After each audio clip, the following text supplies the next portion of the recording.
Well, welcome back to the Moulsdale Foundation for another open day here up at Bishopbriggs in Glasgow. And I'm absolutely delighted to say joining us this time round, Stuart Easton, John Crawford. Gentlemen, welcome to the Moulsdale Foundation. Great to see you both. Thank you. Thanks for having us. It's going to be a great day. We've got the live show upstairs coming up later this afternoon, but the first thing we're going to do is have a bit of a chat with both of you, go back over the career, get some stories underway. We've already had a bit of a practice at that while we've been sat waiting, so we've got one or two in the lockers ready. But we'll come to you first, John. Tell me the story how you got started in racing. Bizarre. I didn't know anybody from a racing background. I had obviously never raced. I went to Knockhill with some of my friends in 1988 to watch the British superbikes, and there was a lot of Scottish guys doing it then. And I nipped up to the loo while one of the races were on. I came out the loo and there was a GSXR 750 for sale. And I thought, I'm going to have a go at motorbike racing. So I done a deal with this guy. He was from St Andrews. I arranged to go up on the Wednesday night to get the bike. I walked down to the hairpin and said to my friends, I'm going racing. And they looked at me as if I was mental. Told them the story, which they didn't believe, to take them back up to the pits, show them the bike, speak to the guy, and that was me. I was a bike racer. And one of your first experiences at Knockhill involving one of our guests later on this afternoon with Simo? Yeah. So that was the tail end of 88, because obviously the British Superbike's quite late to Knockhill. So it started the following year. So just to be really stupid, I bought a GSXR 1100 for my first full season. So anyway, there I am, out on track, total novice, comes round the corner, coming up the straight in Knockhill, and I sees this Durex Suzuki, Ian Simpson. Ian's running the bike in, to be fair. And I come up the hill and I can see him and I hesitated and I thought, am I allowed to pass him? You know, I was like totally green to the whole thing. I thought that for a split second, to be fair, and then I just zoomed past and that was me. That was the start of it all. And let Simo have it, in your own mind anyway. Yeah. At that point. Yeah, let's say I just striped him. I'll remind him of that later on. We'll not mention the running in bit for him. Yeah. Stuart, what about you? Your start in racing is a little bit different. It was. I came from motocross. That was the schoolboy motocross was my kind of start on motorbikes, and I came into probably the era where it was less independent. It was more, teams were more of a thing by that time. Probably when you started, it was more. We were all doing it all a lot more independent. But at motocross, I met a guy called Paul Bird, and who was starting a 250 team at the time in 1996, and we sort of kept in touch, and he kept asking if I fancied to go on a road bike, and coming from Hoyk, and Steve Hislop was the local hero, and so I knew what road racing was. So I took him up on the offer of getting a little go on a super teen bike at Three Sisters circuit in Wigan.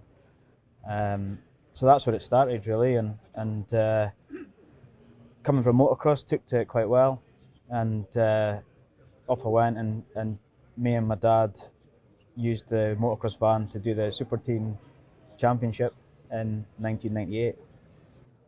So moving on from those times, JC, going into 98, that was coming into your strongest years in Supersport. Yeah.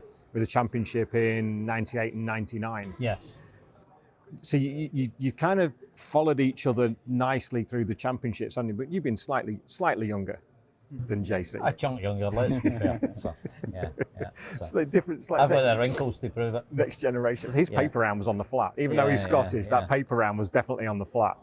But coming into your strongest times for 98 and 99, the field that you had to race against, your Steve Platers, your Mara Browns, your Jim Moody's. Yep.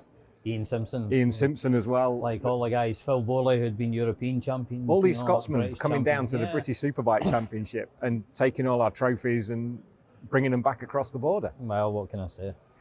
If you've got some cash, you can have some of them back. No, it was definitely a very competitive time, you know, and a lot of the guys were racing elsewhere in the world even and doing well, you know, and like Jim and Simo and, as I said, Borley and Howard Selby and guys like that, were all racing in the then European 600 Championship and stuff in the early and mid-90s and winning trophies, and you could go over there and actually win money, and you could earn a living by picking up the paper, saying, "Oh, I'll do that meeting," and go and do it. You know, whereas now you've got to be registered for the championship, you've got to use their tyres, you've got to do this, you've got to do that. You couldn't, but I mean, all the guys that I kind of grew up with, if you like, you could go to Ireland and race, you could go here and there, and you could generate an income to help pay for your British Championship thing. But back to the thing, your point was all these guys were obviously well honed over the years and all in the British Supersport Championship, you know. So yeah, you had to be on your game, but you know, racing against these level of guys just ups your game, you know, so it just becomes the norm. The difference being is you can then go to other races and you'll be right at the front because you could compete with their guys. So.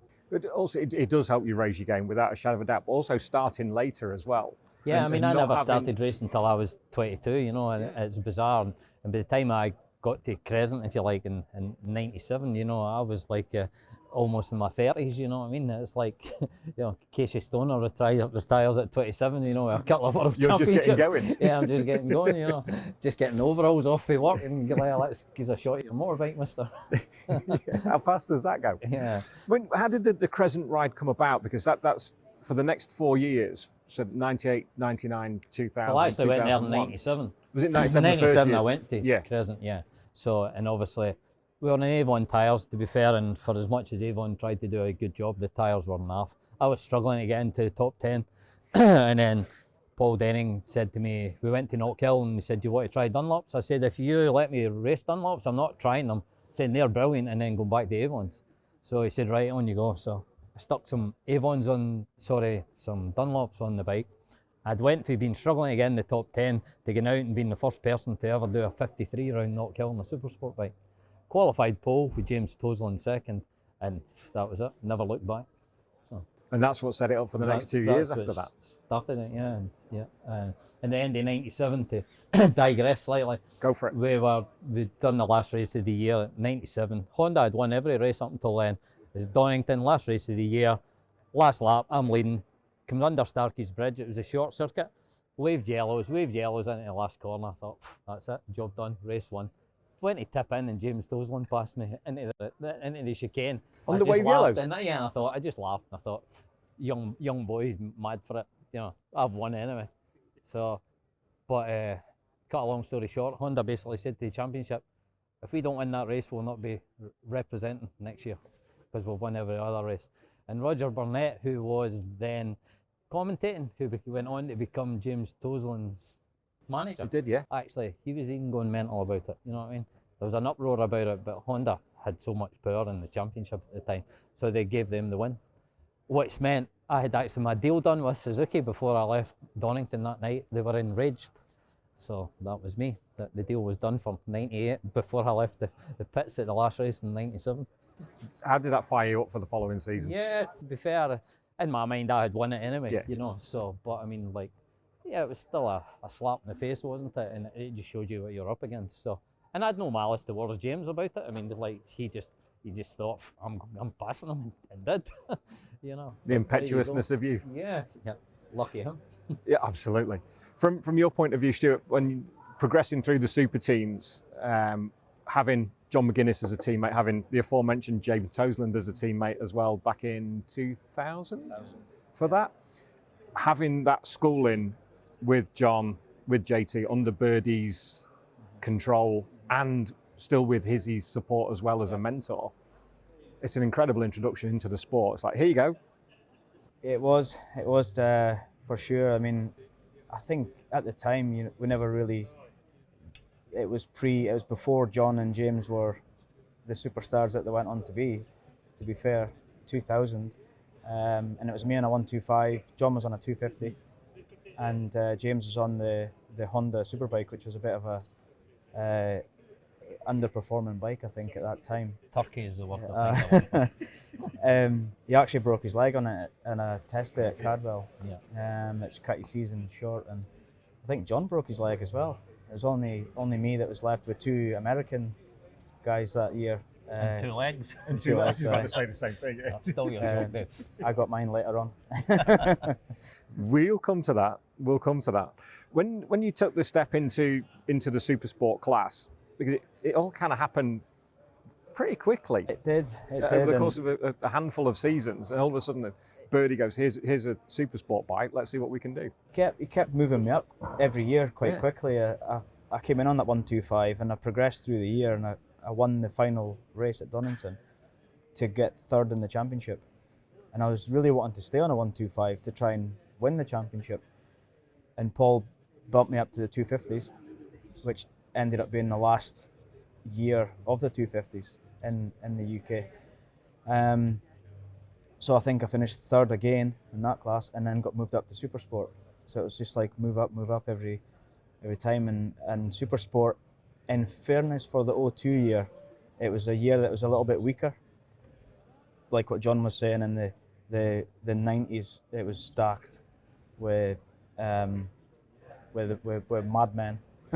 Supersport madmen. The axe murderers class. Yeah. Absolute axe murderers class. It just happened to be a year that was a little bit kind of, I don't know, diluted a wee bit.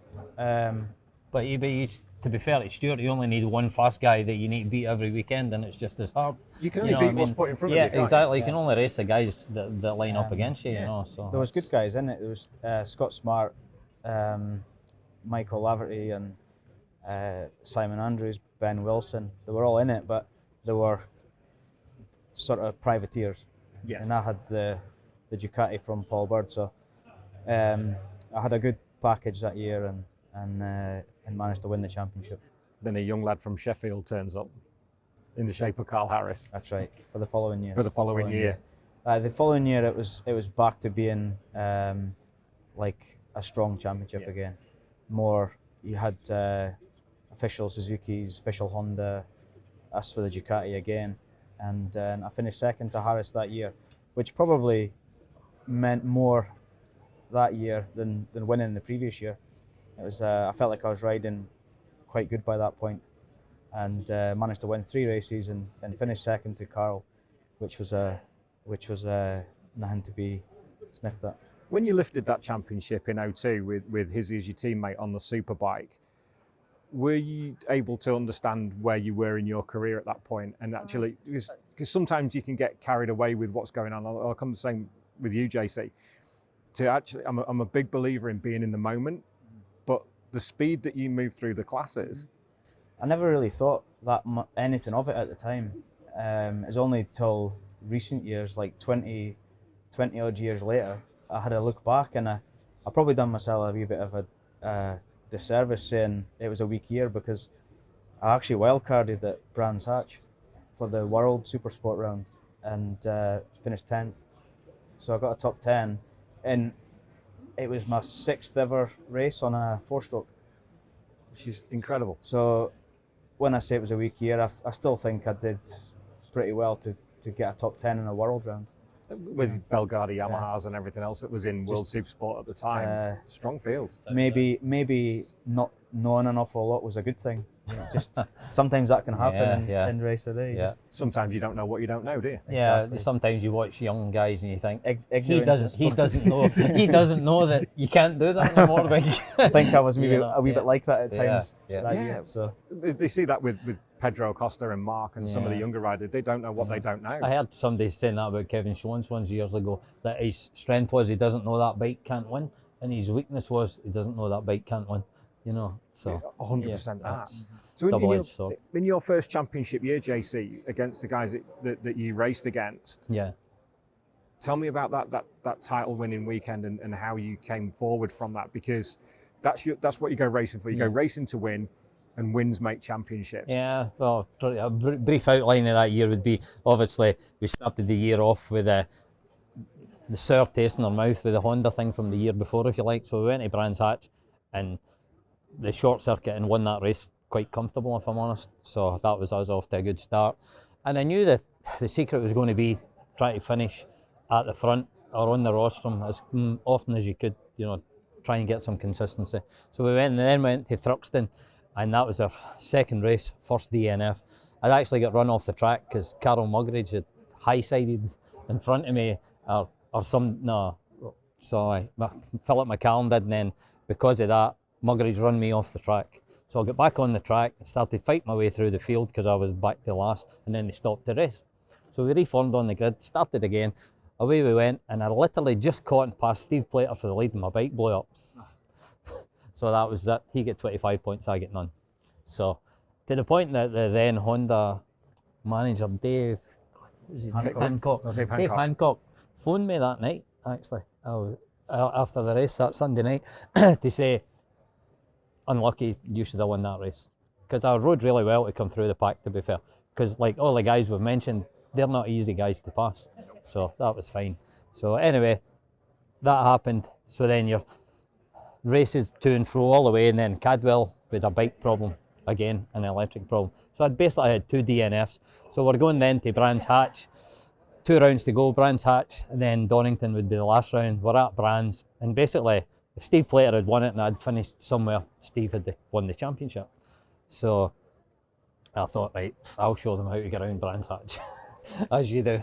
So I was actually on pole, and then in the dying seconds of the session, a high-sided going down Paddock Hill, and yeah, God, massive crash. You would never get to line up the day after that crash. I had concussion and all sorts. The barriers around me and everything, you know, so yeah, one of those ones. So that was fine. They didn't think I was going to race the next day, and I'll genuinely get lifted onto the bike. So out we went, and I thought, right, well, I need to try and win this. And somehow, I honestly don't know, I did win it. But then, back to a story we were discussing earlier, Steve decided to get into a battle with Howard Whitby. And Steve ended up going down. For the ladies and gentlemen watching and listening. Howard Whitby, and if you happen to be listening, how are you doing? Yeah, I had That's not what you said earlier. No, I had a few tough races with Howard Whitby, but he was a hard guy, but he's there doing his own thing, isn't he? So fair play to him. So yeah, it's so that meant I left Brands Hatch with a 5-point lead going to Donington, but I was wiped out. So then there was a big test at Donington on the Thursday before the meeting, and then it turns out Honda are now bringing the World Supersport team, James Toseland and Kirk McCarthy, to Donington, because if Steve Plater won the race and I was second, I would win it and count back, but count back of second places, not even wins. So the plan was Steve had to win it and somebody to get in between them. So they brought Kirk and James to help. So there I'm at home on Thursday, still reeling from the crash at Brands Hatch, and they're all testing. So I arrived down on Friday for obviously the meeting to start for me, thinking they've all had a day's practice. So I just went out, went as fast as I could, qualified in pole, and I thought, right, okay, let's see what we can do. So away we went in the race, and me and Mr. Plater exchanged blows a few times, and all the time I'm watching a few pit boards, because like you're getting your own information, but you're watching to see what other people are doing. And I knew they were going to try and get somebody in between us. And I think James maybe went off or crashed at Crenna. So then I knew Kirk was there. So I was just trying to keep pushing Steve's pace to make sure that they couldn't get in amongst us. So we crossed the line. Steve won it, and I finished second. And he looked around, and honestly, you think he was a blow-up doll, and somebody just shot him with a dart. As he crossed the line and looked around, I mean, I was right behind him, and there, that was the championship gone. So unlucky for him, but yeah, good for me. But yeah, it was definitely turned into quite a tough ordeal. So good story. Did you get on with Steve as well? Yeah, I got on really well. Yeah, it's difficult not to. Yeah, it's fair, you know. I mean, we run each other off the track a few times, but it's always fair in love and war. So yeah. Who was your biggest rival over the years? Just different ones every year, but I guess moving up. Sorry, just to give you a chance to think about it, I guess moving up each year, you don't get a chance to form rivalries. When you do 3 or 4 years in Supersport, you can stay with the same people, and the needle comes along. But you moved up so quickly. Yeah. Without hogging the limelight here, it's like in 2000 there was a mass exodus out of Supersport to Superbike. You know, I stayed with Suzuki and went to Superbike. Steve went to Kawasaki. Mara moved up. Shaky, who had a few good races with Shaky, and he won some Supersport races as well in '99. He moved up, you know, so it was like a lot of the fast guys out at Supersport all went to Superbike in the year 2000, you know. So it was, you're still racing all the same guys, but now and okay, to be fair, I wasn't near the front anyway, but then all of a sudden you've got Steve Hislop and all these guys to try and contend with, which you build into, but you know, you've went to fighting all these supersport guys who've came with you. Now you've got a new realm of guys to fight against. The roll in your eyes, you're like, got to lift the job again. Yeah. Just making way for you. That was all it That's was. what Yeah. it was. Next generation. The next Coming through. generation. So were the sort of stronger rivals over the time?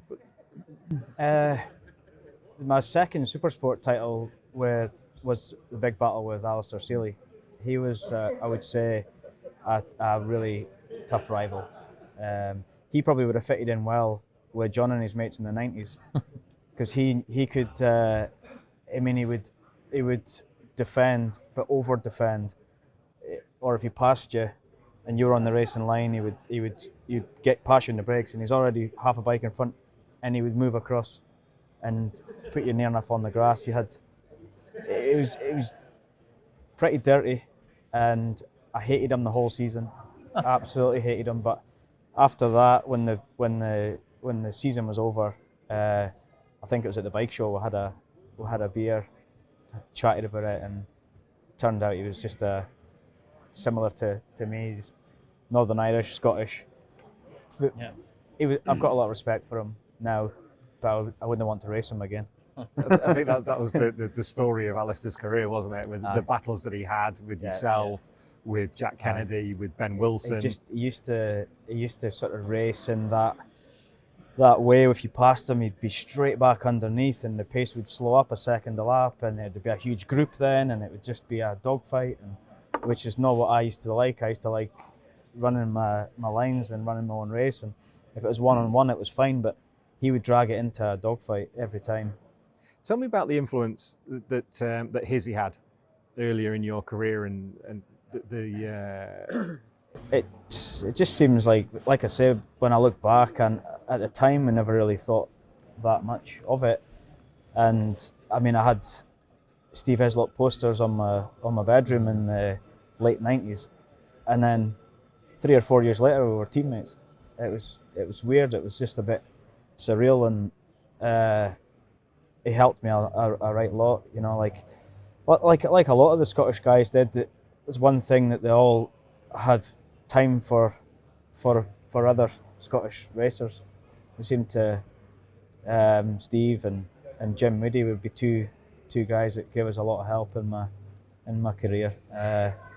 But I just kind of learned just being with them, and you never even realised you were learning, but you were learning, you know, and just going track walks and looking through your times and your sectors and anywhere you felt like you maybe drag a bit of information through by asking what I was feeling, and so it helped a lot overall, you know. And then a couple of seasons of that, and it brought me on as a rider, as a racer. Last time we were here at the Moulsdale Foundation, we had Simo and Jim sat where you both are now and upstairs, and it's fascinating to listen to Jim, because similar to yourselves, you keep yourselves under the radar now. You've got your own lives outside of racing, but Jim, I think understatedly, did so much for the Scottish riders. Jim helped a lot. Helped a lot of guys. You know, like even guys he raced. Jim helped me get to where I was, and then me and Jim became each other's main competitors. You know, like in the '99 season or whatever, it was basically me and him. Like Steve Plater was there, but I mean, like it was Jim I was more or less fighting for the championship. You know, so in a way, he helped me get there. Then all of a sudden, you know, like he's then trying to beat me. And I actually made a comparison with this. It's maybe slightly out of text, but I think Jonathan Ray, how he helped Top Rack. And then it was like a rod to beat himself with, wasn't it? When Top Rack was then beating him. Jim helped me get to where I was to then have to try and beat me. And luckily that season I had a better package and it worked out better for me, and I won the championship, you know. But he didn't think like that. Jim was just out to help you. If you're a friend, good friend to have, bad enemy. I would say that would be a good way to sum it up. You would agree on that as well? Yeah. So, and as Stuart said, helped a lot of guys, you know. So, and I mean, and to this day, still would, you know. Yes. So he's just one of those kind of people. In, I forget the years, maybe 08, 09, 09 and 10, right up to I had the big injury, really. He used to take me and Hutchie in, and we'd live there for 3 days of the week. And Miriam cooked for us, and Jim trained us, and like I say, we lived there. In the torture chamber. Tell me about the training side of it. We spoke about this before we came on, and that you explained that Jim. I mean, you see him now. Jim's the only guy I know who stopped relentless. racing. He's the only one that can still get in his leathers. Yeah, he's still keeping it in the original leathers without the use of Vaseline or talcum powder. Yeah. So he's always been a very training and health orientated guy, even with what he eats and how he drank and stuff back then, and it's never really changed, and it helped a lot of people even when he stopped racing. You know, I mean, like even the Lowe's twins used to come up there and stuff. It's funny, I got a call for Jim one night, I think you were there. I come up one day and we were doing the quad and the bike and the cycle thing and all that. Me and Jim started, I think, years ago in the 90s, where we used to take a bicycle and either a quad or a motocross bike over to the track, and we would train, and you had the option you had to run a lap, you had to cycle a lap, and you had to ride the either motocross bike or quad a lap, and it was accumulative, and you could do it in what order you liked, and you could time yourself because it was only me and him. You know, whereas it kind of changed a bit when Stuart and that was doing it. So it got to the point it was so close you were even starting your own stopwatch because you were saying, you cheated, you never, you know. So I mean, it was crazy. You could stop and take your motocross boots off if you want. So then you're working out, you know, from a time point of view, what is going to be the quickest way to do all this. I mean, absolutely crazy. But it broke the monotony of doing the same thing all the time, you know. But so as Stuart was saying there, Jim called me one night, and I don't know if it was the time that I did it, you guys were there. He says, I've got such and such here, I can't remember the guy's name. He says, I've told him my fat bricky mate will come up and beat you. And I was like, oh, cheers, Jim. I said, I'm not even a bricky. He said, aye, but he doesn't know that. Because I've got a building company. So Jim says, come up, because I was still riding motocrossing and quadding and stuff. So maybe I wasn't so good in the pedal bike or that. So I had to come up and ended up beating this younger kid, man. And the guy's going mental. I can't even remember who it was, but that was just Jim winding him up. That was quite fun. He changed your training regime, didn't he? He did. I remember when we got in touch, and I can't remember if Hutchie was there before me or not, but I turned up and I thought I had been training, and I think I'd be like 25 by this time, and I mean, I used to get even when I trained with Jim for years, nobody used to think that I trained. I think I never used to talk about it or what tweeting and stuff, and social media being in the gym. Everybody takes a picture in the gym and blah blah blah, and I never did any of that, and I just pretty much did it the Scottish way, just under the radar, like you say, and I don't think a lot of people knew that I did train, but I definitely can say that I trained up at gyms for quite a few years, and when I first went, he did a bit of an assessment, and he said, "You've not been training." And I said, I've been training. And he says, "You've been attending the gym." You've been attending the gym, which is what you've been exercising. That's kind of what I do. And he said, "I'm going to show you how to train." And then we started where we started. And I got the biggest compliment I got off Jim was I was the most improved of anybody. It depends where you started from. That was his backhanded compliment. But no, it was good. It was good. It definitely helped. It just kind of gave me a bit of confidence on the grid. I've been trained by Jim, and we're ready to go. I've seen the video that some of the antics that you and Hutchie would get up to. I've seen a certain video where you're having acupuncture. Yeah, that was Jim took that video. It was in. That was another thing that Jim done. He got us. He had a guy, like what do they call them? Bone specialist, like chiropractor. Me and Hutchie were often in there. And was he flicking the needles? I had acupuncture. Was that Andy Binning? Yes. Yeah, I spent a day or two in Andy Binning's place. Yeah. When you step up to the superbike class in 2000, to that amazing BSB season in 2000 with Hodgie and Stalker, that was your natural progression at that point. Yeah. How did you adapt to the superbike going forward? Poorly, if I'm totally honest. I just didn't seem to gel with it straight away. So I'm not quite sure why. If but no. To be fair, I mean, we went and we done brands and that, and like I remember I misquoting the Motorcycle News, which I was raging at, because they just made things up if they couldn't get a hold of you, didn't they, and made things up anyway. But regardless of that, I'd finished like out of all the guys that had moved from Supersport into Superbike, I'd finished the first out of us, but like in 10th place or something. But when you're used to being, literally I'd got used to being on the rostrum every weekend, you know, then all of a sudden you're nowhere. It's like, you know, it was a daunting task. And to be fair, the bike wasn't the most competitive. And I'm not just saying that. I'm saying that more as a compliment to Chris Walker. I mean, he did a phenomenal job on that bike. If you think the bike hadn't really changed from the bike that James Hayden and Terry Reimer had been riding, you know, and then all of a sudden Chris is winning on it. I mean, it's not like there was a big... We got some ex-factory parts from the stuff that like the All-Star Corona team and stuff were having, but I mean, it wasn't like the bike was night and day better. I mean, at this point, it's a 4-year-old superbike, and everybody's got the newer bikes, you know, so... For Chris to do what he done on that, I undoubtedly think that was Chris Walker's most competitive year on that bike. But he was zero help to me. So, yeah, the janitor at Brands Hatch helped me more than Chris did. And I don't even know if Brands Hatch has got a janitor.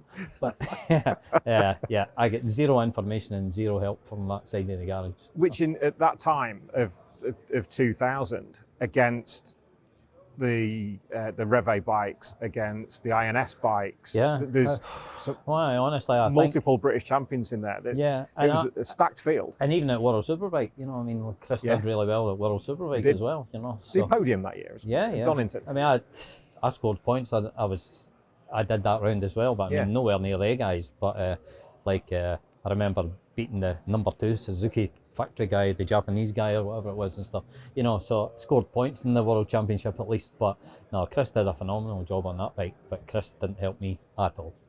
So. And then the Scotsman for the following year, Neil Mackenzie alongside yeah, Neil was a better help. And to be fair, that was another bizarre thing, and without talking too much out of school, Paul Denning had done a deal with the World Championship and Chris Walker to go to World Superbike in 2001. And then Chris done the dirty on them basically and done a deal with Honda and said nothing, you know, until the last minute. So Paul scrabbled to put a deal together and we went to the championship and says, I'll field somebody in every class. Carol Harris in the 600, John Crawford in the Prodi class, and the young guy, James, can't mind, in the production 600 class. If we are allowed to use the old Superbike with the new bodywork, because we don't want to promote an old model. Yeah. We've got a full new model range, but we can't afford to buy new factory 750 superbikes that are only going to be competitive for 1 year, because then we're going to the 1,000. Yeah. So then I was basically on a 5-year-old superbike that looked like the latest all singing, all dancing thing, and you can say nothing. So at the start of the year, we were very competitive because I had the bike and it was set up, and I was in the rostrum for the first 3 rounds and stuff against like Stevie and all they boys, because my bike's fully sorted and it's going as fast as it can go. And at the end of that year, we went to Donington where the year started, and I'm going the speed we were going, because that's the speed the bike can go. But the problem was all the other guys' bikes were getting better as the season wore on. So that was a bit of a challenge. But it was Crescent was just a mega team. You just don't realise when you're in that environment that how good it is until you come out it. So, yeah, when you go to a different team that maybe not have the same standards, you kind of look back and go, that was really good. Yes. And you say being in the moment at the time and understanding what you have. That's it. Stuart, when you the step up to Superbike for you, how did that come about? Well, that was probably one of my regrets. One of the regrets. It doesn't really matter have a regret or not, it doesn't make any difference. But at the end of 2003, Paul Bird wanted to keep me on Supersport, and he said there's a new Ducati coming, a 749. It was new at that time, and he wanted to run me on that. And Michael Laverty ended up riding it. I was desperate to be on a Superbike. I was 21. In 21, I'd won Supersport. I'd finished second in Supersport, and I said, "What am I gonna? I've got nothing to gain, nothing to. What would I gain for staying in Supersport?" So he thought I wasn't ready for Superbike, which in hindsight he was right.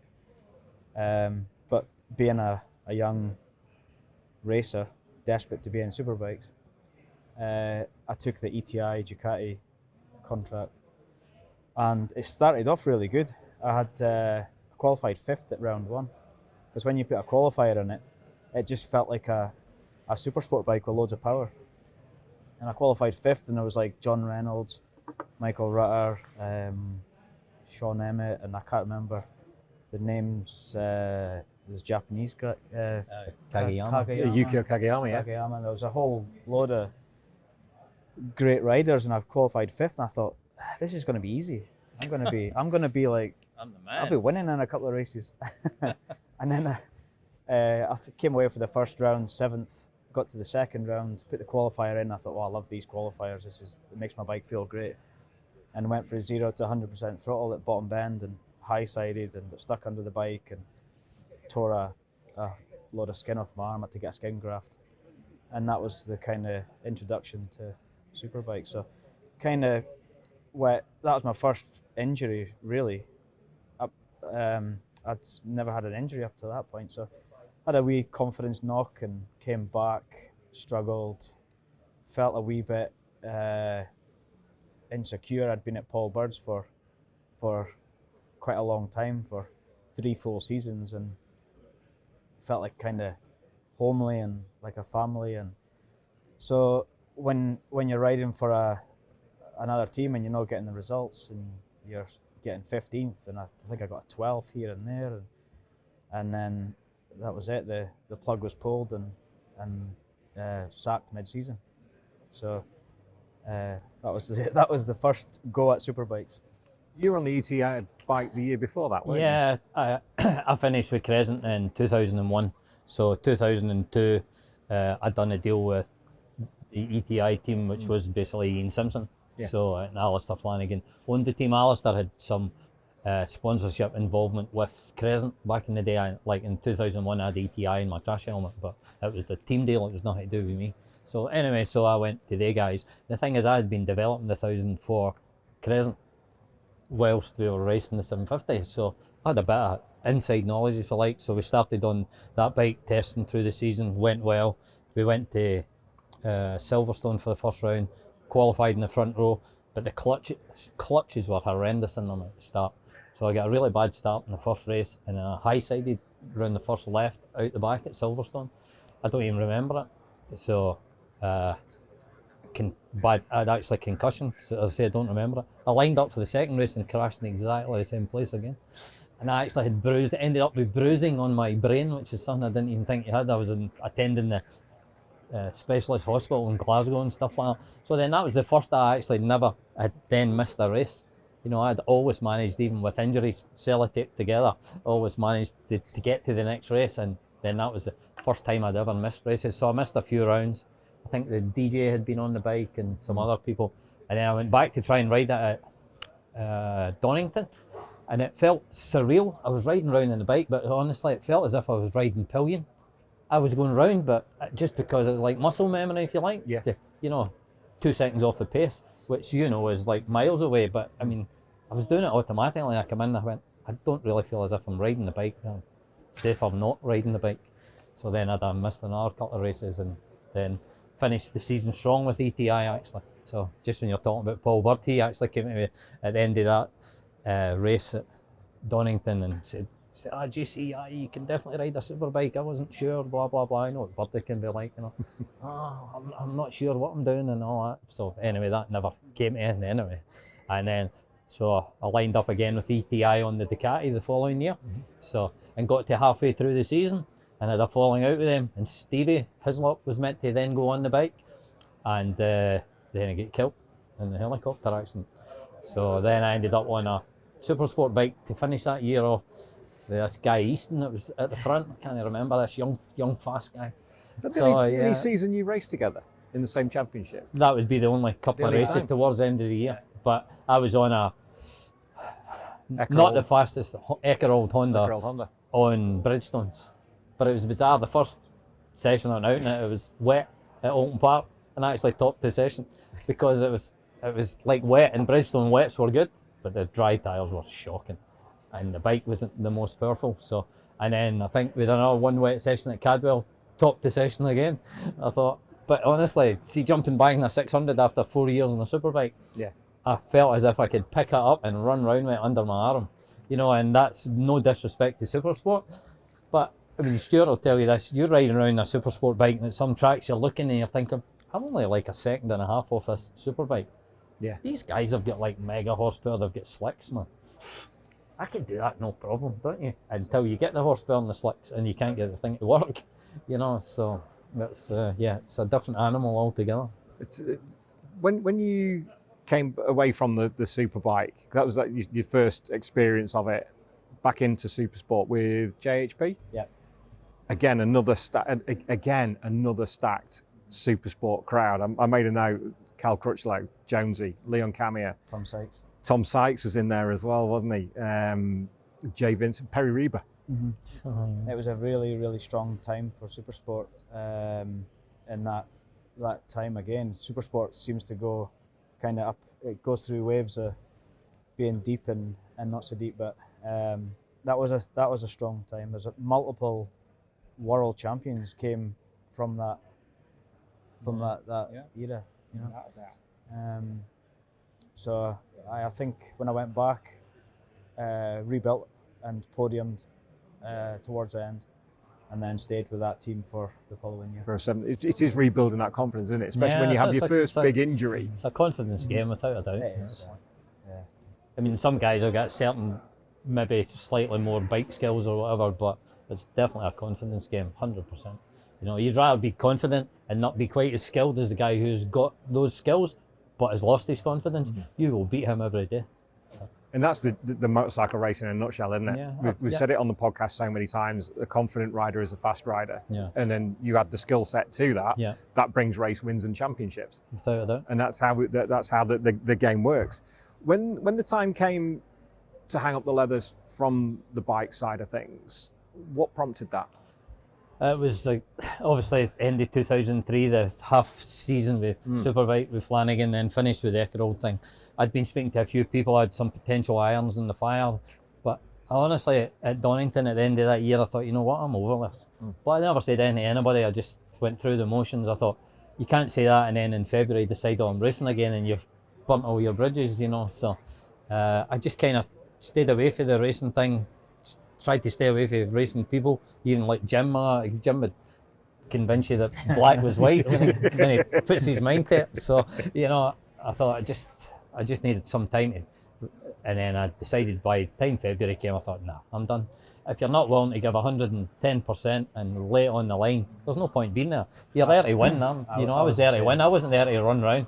I wouldn't have done the deal to get really good wages and ride for another year. That was of no interest, you know. I think I was the same. I knew when I wasn't prepared to be on it. Do you know what I mean? But I think there's a lot of, wouldn't say any names, but see when people get a wee bit older and they start chasing the setup and they blame the bike and they're not finding the setup and this, that and the other. But when you're 20, 22, 24, 26, whatever, you just you get what you can from it. Every guy who wins every race could come in and he's got setup issues. Every race you've won, there was still an issue. There was still something could have been better. Never a perfect bike. But you just, no, there is not such a thing. But I think you need to be honest with yourself and just be like, I maybe not what I used to be. Yeah. Do you know what I mean? We've said it again on the regular viewers and listeners to the podcast. They know my feelings on this. There comes a certain point with every rider. There's a peak, but there's also the last excuse in the book is that mirror. This is where's the problem? Is the problem me? And it's the hardest thing for a racer to do. Go, is the problem? Do I want this anymore? Can I do? Is this my future? And if you have the presence and the wherewithal, and you've both been there and you've both done it, to go, do you know what? I'm done. I'll stop on my terms and not fade out. This is me done. I'll make this decision. What comes next is entirely up to me. Yeah, 100% for me. That's how it was. It was just like, I'm just over it. And once I'm over it, then that was it. And to be honest, when I was done, I was done. And it's bizarre, that year, then Jim finished as well, Brian Morrison finished, you know, it was like, there was quite a clump of Scottish guys that had finished. But I mean, I was totally content with it, you know. There was only one time since I went to MotoGP with Paul Denning when he was running the thing. I went over to Brno to spectate, And that was the only time I went into Brno, and I'd never ridden there or raced there, and thought, wow, it was the only time I wished I was still a racer. I thought I'd not interested in doing a track day there. I would have loved to have raced at that track. Some circuit. Yeah. I've got zero like notion to race a bike now. I don't miss it one bit. You couldn't pay me to ride a motorbike. But what I will say, like I've had this wee chat with my dad the other week, and bike racing kind of wrecks you for the rest of your life though, because see if you've done what you've done in racing, and just maybe a qualifying lap or a race or whatever, a championship, and when you're like away shopping with the missus or something, and you're and it just like people watch and think nothing's ever enough. Do you know what I mean? Because you've had such a The adrenaline and the joys and the highs and lows of racing are so difficult to replace. You went on to replace that with the rally, and we'll come to that I mean, shortly. I'm still doing that. Yeah, that's a mega buzz. But yeah. But from the racing point of view, you'd both achieved by your early 30s, you'd both achieved so much in racing in a short space of time that other riders who had 25-year careers never reached. Yeah. So you brought so much to the sport and the championships and the race wins, and you get to that point, you go, no, I'm done. I'm here. I'm there, but for the grace of God, here I am. Especially in your case. Yeah, definitely. We're ready to do this. So if I come to you, Stuart, we'll talk about the switch to MSS, but then the step into road racing, to the Northwest 200, and having Bilby as your teammate, Billy McConnell at one point, which is never a dull moment when Bilby's around. But going into the road racing side of things in Macau, why? Macau, I've said this before, like Macau was just a total accident. It was pre YouTube, pre internet. I think it was like there would have been internet, but like I You're not that old. I just had a mobile phone that you not sent like me and John. sent texts on, and that was it. A mobile phone you couldn't text on. Playing Snake on the back. Exactly, and it was that era, and somebody like McGuinness was a regular there.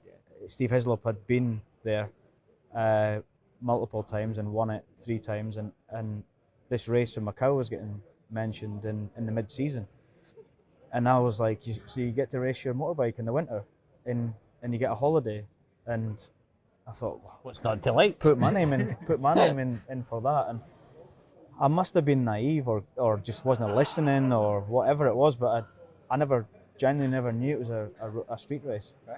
And I turned up at the island, Macau Island, at the docks, and we had our kit bags and waiting to get the bus to the hotel. And I said to John McGuinness, "Where's the circuit?" And he said, "There, that's it." And I was looking at the Armco barriers, and I was like, "Where's the racetrack though?" And he said, "That's it." And I was like, "What the hell have I done here?" But then did some laps and quite enjoyed it. And then I was like, thought it was quite cool because I was then a road racer by accident. Stuart Easton, the accidental road racer. And that's how it kind of started. It was, I think, I probably was not listening. I think when and that was that. God. You never fancied the road. I know you had a little dabble at the Northwest I was never as a guest. Never as a roads guy. I went twice, believe it or not. I went in '94 to generate some income because Jim usually says, "Go." Same thing, no internet, no way checking up. He says, "Just tell them you've done all these." In '94, there was definitely no internet. Yeah. He says, "Tell them you've raced here, the Hengelo, this one, that one, and you've done this and that, and you'll get a bit of money for going, and then you'll win a bit of money anyway." So I thought, right, okay. So I went on the phone and gave it all my patter, and they paid for the boat, bit of start money and stuff. So I'd made money before I even went, and that would go into the pot to help to race. So I went there with no intention of trying hard. So that was my first year back. No. Here's my level of stupidity. I went there, it rained for the first practice, and I had a bike to run in because I had an old engine in it. I didn't want to use my super sport engine. So I'm thinking I'm tootling around here in the rain, not really going that fast, and that was fine. They cancelled the session and the rest of the night because it was too wet, too dangerous. And I come in, and you get sheets, don't you? So I started genuinely at the bottom, and I got to the point I thought they've missed me, and then I looked and I was in 7th place, and I thought, oh my God, I thought I was going so slow. That's how stupid I am. That's how little I know about riding in the roads. I thought I'd be like 15, 20 seconds off You go the from the pace. bottom of the timesheet trying to find your way up. To the point I thought I wasn't on it, and then I thought, that just proves you're a clown. You've got no idea what you're doing, because you thought you were going about here, you know, and you should. You're top 10. So I thought, so I just toodled round, and what do you call it? Pete Jennings, who ended up our crew chief, was a competitor back then, and what do you call it? I remember talking to him in the morning. I said, "What's the plan today then?" And he's like, "Oh, I'm going for it." He says, "What about you?" I said, "Hi, I'm going for the wages." And then the boat. And then he actually crashed in that meeting. Did he? Hit a pole or something, broke his legs. And he came back to racing, but he was never the same again. So, but yeah, so that was my first foray into the Northwest, and thought I would never go back until '97. Suzuki had done a deal to field 2 riders, Jim Moody and I think it was maybe Matt Llewellyn, I'm not 100% sure about that. But anyway, whoever the second rider was, they couldn't go. So they asked me to fill in. I said, right, I'll go and I'll toodle round. I said, but I'm not going to go and try and win. So I went and I done that. To be fair, I was in the top 10, but the difference has been in the top 10 than being in the rostrum. And it's bizarre, like guys that I was racing against at the British Championships are coming flying by me and I'm going, no, I'm not a roads guy. You know, so I was relatively disciplined and survived. So. You told me a great story when we met in reception earlier about yourself and Jim on the set. Explain that, because I can imagine their faces now. I'm sure there's plenty of people watching this can't understand it anyway, but yeah, so I was out in the Supersport bike and Jim was out in the Superbike because we're both in the same Suzuki team. So when I come in the Supersport bike, Jim came over and was wanting to see how the gearing was in the bike, how the setup felt, blah, blah, blah, any changes that I thought we needed to make, because we had rode a very similar setup. So me and Jim are having a 300 mile an hour conversation full of adrenaline about what we should change in the 600 before Jim jumps on. And so Paul Denning's standing with the rest of the crew to make all these changes. And so me and Jim are like, the way I'm facing you now, and we turned round to Paul and went, right, and he just went, what the fuck was that? Yeah, so yeah, that was quite funny. It was like the blank expression of every mechanic in the team. So, yeah. That's the beauty. There's such a great story. I enjoyed that one when you told me. I've enjoyed it again now. It's just absolute class. Stuart, when we talk about the Northwest 200, you built into the Northwest so well. From the Kawasaki to the Honda to the podiums in the superbike class. What did you enjoy about the triangle? Prize money, like John says. It was as a British superbike front runner, you could get a bit of start money and then the prize money, but it wasn't just the money. I mean, it was that was a bonus, but it was coming off Macau. That was the next kind of step, really. It was a race that a British Championship team could take you to quite easily, and I just enjoyed it, really. It was just a good racing, and I never really had much of a plan. You know what I mean? I just did what came up, and it was possible to race there, so I just went and raced, and that was it, really. But going through life without a plan, especially in motorcycle racing, to be honest, that's difficult. That'd be one of the very few races I ever did for money. It was always great to win money and bonus and stuff, but the only time I ever went to do somewhere to just try and earn money was when I went in '94 to do the Northwest 200, knowing that I would get a chunk and that would help pay for a few races. But back then you could do that, you could pick the newspaper up, no internet again, look and say, right, I'm going to race there at the weekend, and that could be World Superbike. You could decide I'm going to go to Aston and do World Superbike, like Ian, Jim, Brian Morris and all the guys, and you just rock up and pay your entry and away you went, whereas now you've got to be registered for the championship, you've got to use their control tyre, I would go to the British Championship, do a race, keep those tyres, go to Knockhill, do the Regal, race with those tyres, you could win 500 quid or 550 quid at Knockhill. You could do the Regal on a Saturday in Ireland, they would pay your boat, free entry, you could win the same, maybe £1,000. If you had a good weekend, you could win 1,500 quid, on old tyres to then use to pay for your next British Championship. There is nothing, you can't do that like that now.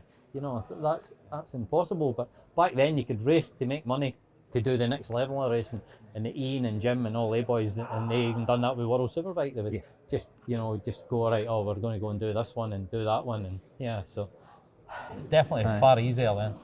It was a lesson though, the prize money thing, where I remember going back after 2010 into 2011, and I was thinking, right, I've got this much start money, and I'm gonna, even if it rains for the whole week, I'll get that, and if it's good. And last year I got this, and I had the money in the bank in my mind before I'd even, and then I had that huge accident on the Thursday night, and then that was a big lesson.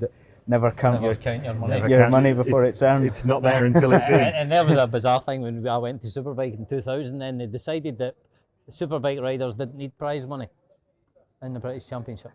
You know, back then I think it was like 1,500 quid for a win, you know, and then if you were in the rostrum, you a couple of times in a day and, you know, a bit of bonus and that, you could come away with a few grand in your tail. But then they decided, no, you just don't need prize money. Do that deal with your team. But that deal with your team is always the team deal. You were never getting prize money on top of that, you know, so just another way the British Championship screwing the boys, which they successfully have done for years. That's how I was better off in 2013 in Supersport. Yeah, I did better in that championship than I would have done in Superbike.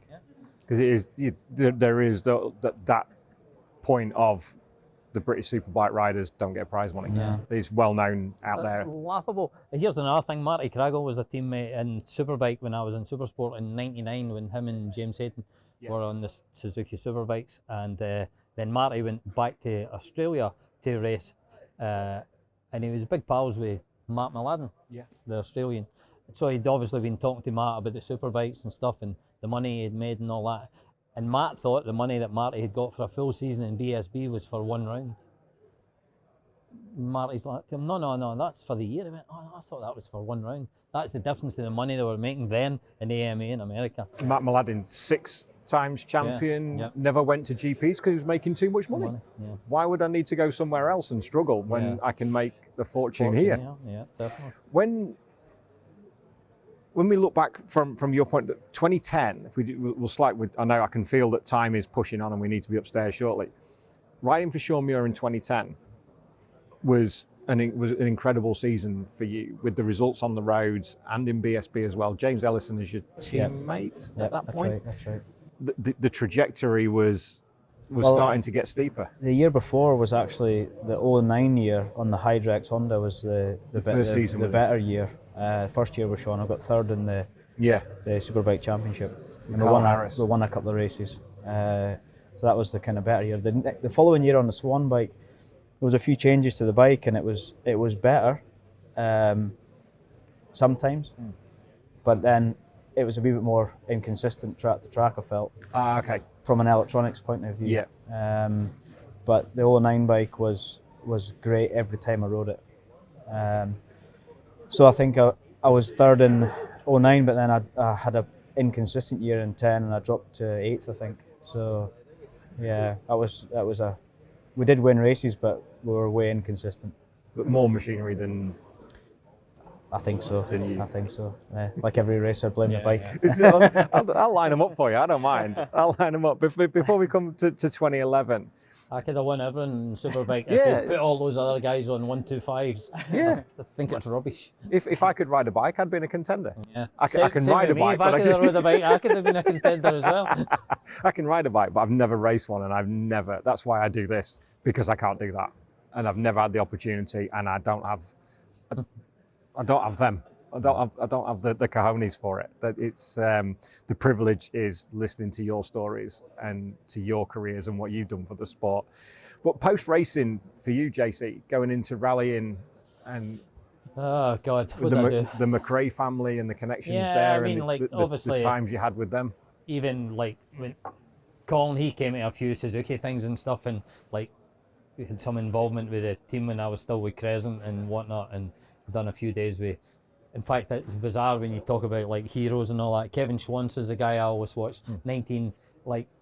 It'd be 86, 87 Transatlantic Challenge and stuff. And thinking, wow. And then there I was at Brands Hatch doing a Suzuki day with Kevin Schwantz, you know what I mean? And ended up when I say pally with him, pally enough that if he was walking down the pitch, he would stop and talk to me. Yeah. You know, he came to knock Kell up into our garage and stuff like that because he was over to see Neil McKenzie, stuff like that. You think, you know, this is the guy that I thought, wow. By the same token, like with Ian Simpson and all they boys who I first seen at Knockhill, and you think they're the men, and then all of a sudden they're your pals and they're just normal, you know. But it's it's just strange how the whole job goes, to be fair. So I remember seeing that Colin was he loved his bikes as well, didn't he? As I say, so he used to do a lot of that. It's a big crossover. A lot of rally guys are into bikes and vice versa. So when I had been dabbling in rallying, and by the way, although I knew the McRaes and I knew a lot of my other friends who rallied, it was through Ian Simpson I got into rallying, believe it or not. Yeah, I was stuck in the van with his brother-in-law all day because Ian had rolled twice in the one stage in the one rally, and we had to sit all day waiting to go and rescue him. And by the end of the day, I had bought his brother-in-law's rally car off him.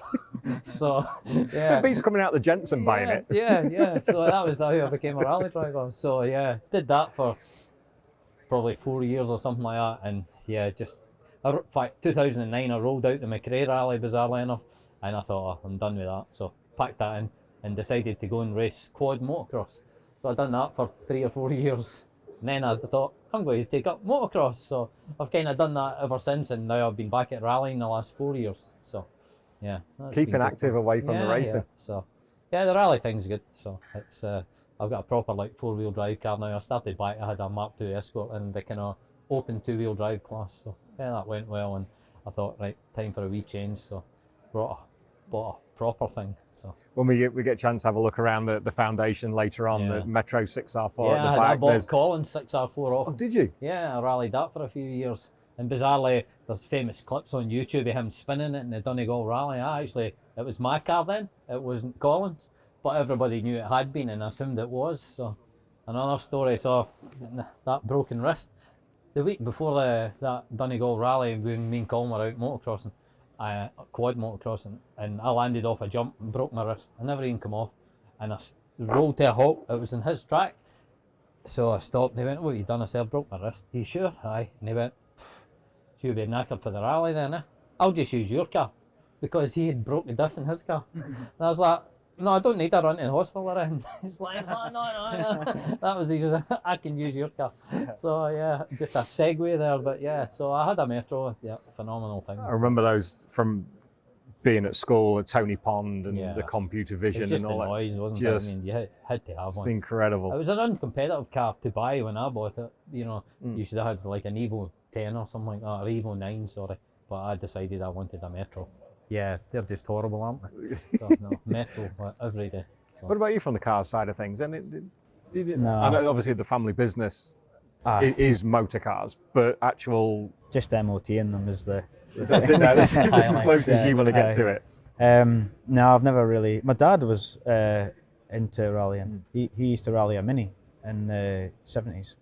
And then when I came along as a youngster, it was the first thing you could do was schoolboy motocross as a little boy. So that's what kind of... He was into petrol rallying. He used to go enduro riding and whatnot.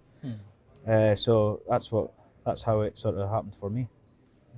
When we go now into 2011, the story of 2011 has been told enough times from the injury point of view. We're not going to dwell on that. It's been on other podcasts. If people want to look it up on YouTube, Stuart goes into immense detail about that time. But if you would do us the honour of retelling the story of Special K. That's the only thing that we will go to on the 2011 crash. Special K. You see that on the news now. It's a pandemic. Ketamine. It's more now than it ever was back then. Ketamine's a pandemic, and it was actually Ian Hutchinson when he had his huge injury with his leg, and when he was recovering for that, he's recovered for that multiple times. But when he was recovering, I went to visit him, and he said, I was lying on the road and I was screaming for morphine. He was shouting for morphine. His leg was like all but off, hanging by the skin, and the medic guy must have said something like, "I'll give you something better than that. I'll give you Special K." So he says, if you're ever smashed to bits, he says, don't ask for morphine, ask for Special K. That's what the medics call it. So it must have went into my brain and into my subconscious.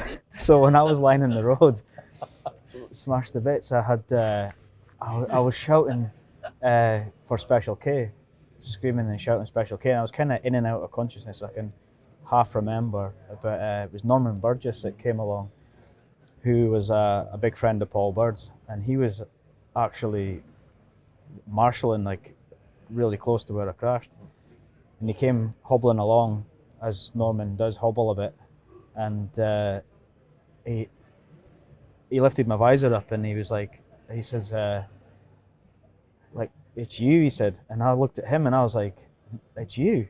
Like, I must have been a bit like away with half in and out of consciousness, and I says, Norman, I need Special K, and I was screaming for this Special K, and he said, when the medic did arrive, he had been trying to keep me calm and try and stop us screaming and bawling for the Special K, and he says, look, I'm going to go across to that house and I'm going to get you some cereal and you'll be fine. And it's just him trying to keep me calm.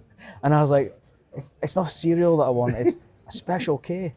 And the medic guy came and he says, I think he's lost the plot, he's asking for cereal. And I said to the medic guy, I says, Special K, and he says, I know exactly what you want. And he cut my leathers open and gave us a big injection. And then the next thing I was like in a little white room on the ketamine. So he's loved it ever since. Look, still enjoying the benefits of it now. No, we're not. Absolutely not. But to be that lucid in such a traumatic time is incredible. Terrible. Like, just, I don't know how I ever raced again, to be honest. It just shows you how much of an obsession bikes become, and madness. It does. It is. That's the drug. The bike racing is the It drug. That's what it's all about, and it's why you do what you do and do what you did. I had a big crash at Mallory Park and I smashed my lower leg, tib and my foot had went in the back wheel and it chewed the sole right off my foot. Degloved being the technical term. Degloved is a technical term. And I remember lying at Mallory Park, last lap it was at the S's, and my leg was round the opposite way than what it should have been. And I could see all the inside of it, and it was like something off the Terminator. You know, when he does that, and you can see all the wee rods and all that, sort of like screaming. You know you've hurt yourself when you're in the air and you're screaming. You know, that's, yeah. One thing I hear on a regular basis is when you high side a motorcycle, you've got so much time to think on the way back down. Yeah. I've only crashed once at the Coppice at Donington Park, and it was a low side, massive lack of experience, lack of everything. Oh, you don't need that to crash at Coppice. Oh my, You've honestly, done that with all the experience in the world. Well, it's true. I was following Levi Day and Brad Howell on a Ron Haslam track day, and Levi went in a little bit deep. We were on the 600s, and Levi went in deep, and I was like, closed the throttle, loaded the front. But it's amazing of what you can think of as you head into the ground. Like, that's my session. I'm going to look all right, dick, walking down pit lane. I hadn't even stopped rolling by that point. Normally for me, it was here we go again. Here we go again. As you're that's many things I thought. here we go again. The slow high sides are the worst though. The straight up and straight down ones. Yeah, the ping forwards. I had never crashed preferable. at Craner and we were there to do the World Supersport.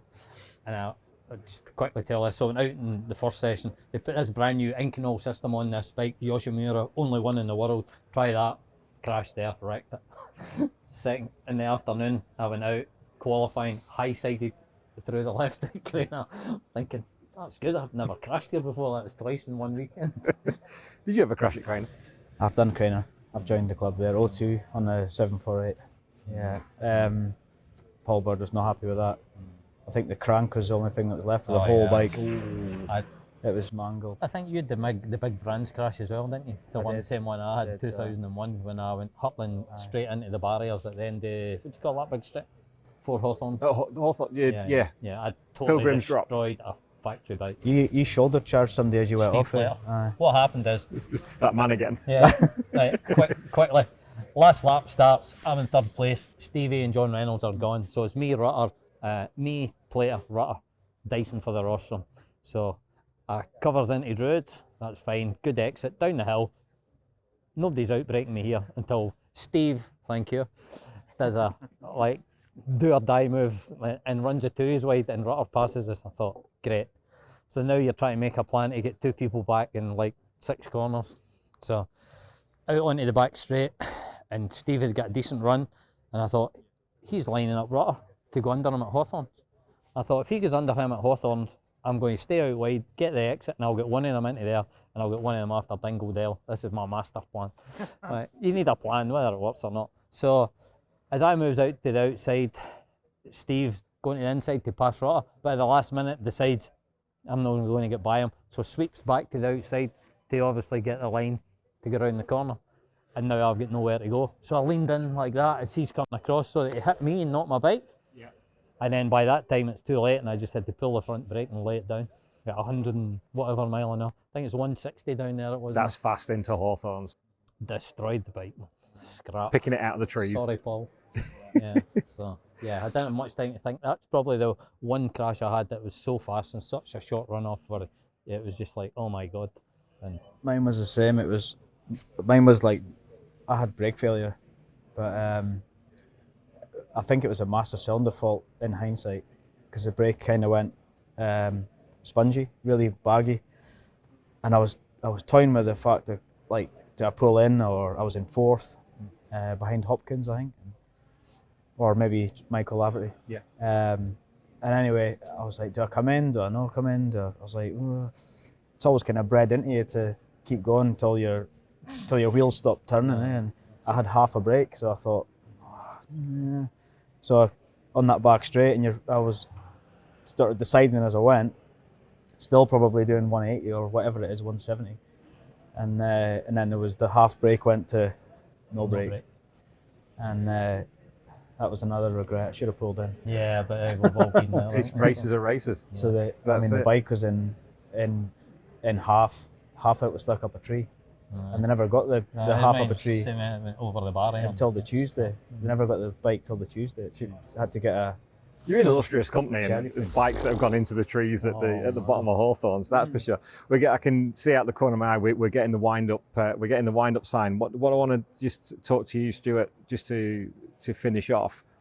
We can't finish off without that second Supersport Championship. Tim Martin and Sonia finished in BSB at the end of this last season, closing the door on this latest chapter. But 2013 Supersport champion, after everything you'd been through the previous 2 seasons, how much did that mean to you? It did mean a lot, and like I said, the 02 championship was a tiny bit weaker, and to get that one, it was a hard-fought one, and it went to the wire, and it was just a really good year. I fitted in with the team really well. I had a great crew chief, great mechanics, Tim and Sonia, the whole family, and it just suited me to a T, because it was really, at that time for them, it was they had their kind of motorhome truck, and it was at the time sort of it was just what you needed for the job, and I liked that. It just turn up and get on with the racing. None of the chat things and the hospitalities and podcasts and all that rubbish. all the stuff that you do. all the other stuff that you got to do, yeah. But speak to that guy, Dave. But it just, I always on a Sunday morning, I wanted to get on with the job, and that was it really. That was the way we'd done it. But I remember Ian Simpson, a quick wee story, when I was on the grid with Ian in 04, and it was starting to get like that. You were 15 minutes on the grid, and it was compulsory to have your helmet off, and it was all coming in that way. And Ian says, he says the racing's getting in the way of all this. The racing's getting in the way. Racing's getting in the way of all the media commitments and everything that you do. Speaking of media commitments, we've got to have some lunch and go upstairs. Boys, this has been an absolute joy. Thank you so much to both of you. Ladies and gentlemen, please. Stuart Easton, John Crawford. Thanks, boys. Absolute pleasure. Cheers, mate.